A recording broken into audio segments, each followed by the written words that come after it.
नहीं आता अगर ये घटना ना घटी होती।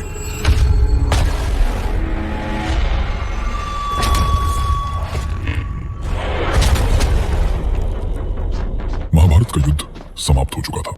पांचों पांडव हस्तिनापुर का राजपाट अर्जुन के पौत्र राजकुमार परीक्षित को सौंपकर स्वर्ग की ओर चले गए थे। राजा परीक्षित के राज में हस्तिनापुर का राज्य सुख और समृद्धि के साथ आगे बढ़ रहा था। फिर अचानक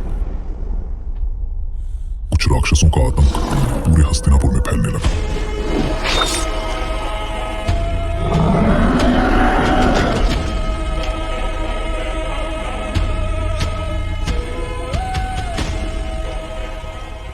पूरा हस्तिनापुर त्राहिमाम त्राहिमाम की पुकार से गूंज उठा था। हर ओर शोक और भय का वातावरण था। राजा परीक्षित भी इसको लेकर चिंतित थे। फिर एक दिन राजा परीक्षित उन राक्षसों की तलाश में निकले और प्रणाम हस्तिनापुर नरेश।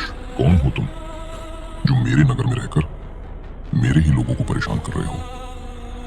हे दयावान राजन, मेरा नाम कली है और मुझे पृथ्वी पर शरण चाहिए।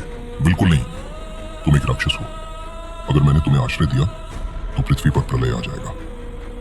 राजन, मैं कोई सामान्य राक्षस नहीं हूं, बल्कि ब्रह्मा जी के बनाए 4 युगों में से एक कलयुग हूं। अगर ये कलयुग है तो इसे कोई सीमित जगह देना होगा। ठीक है, मैं तुम्हें 4 स्थानों पर रहने की अनुमति देता हूँ। आज से तुम शराबघर, जुआघर, वेश्यालय और कसाई खाने में रहोगे। धन्यवाद राजन, धन्यवाद।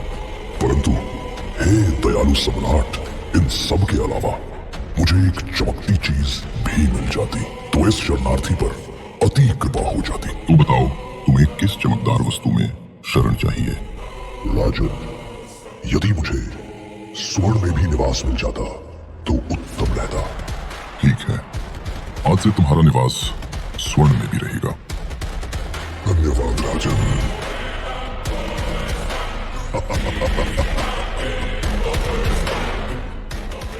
मुझे पृथ्वी पर स्थान मिल ही गया। अब मैं इन 5 चीजों के माध्यम से मनुष्य के भीतर उतरूंगा और सबसे अधर्म करवाऊंगा।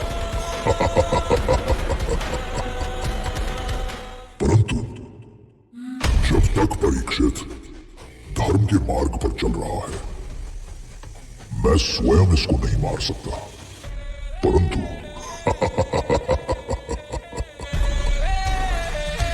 इसी के हाथों अधर्म करवा कर तो मरवा सकता हूं ना।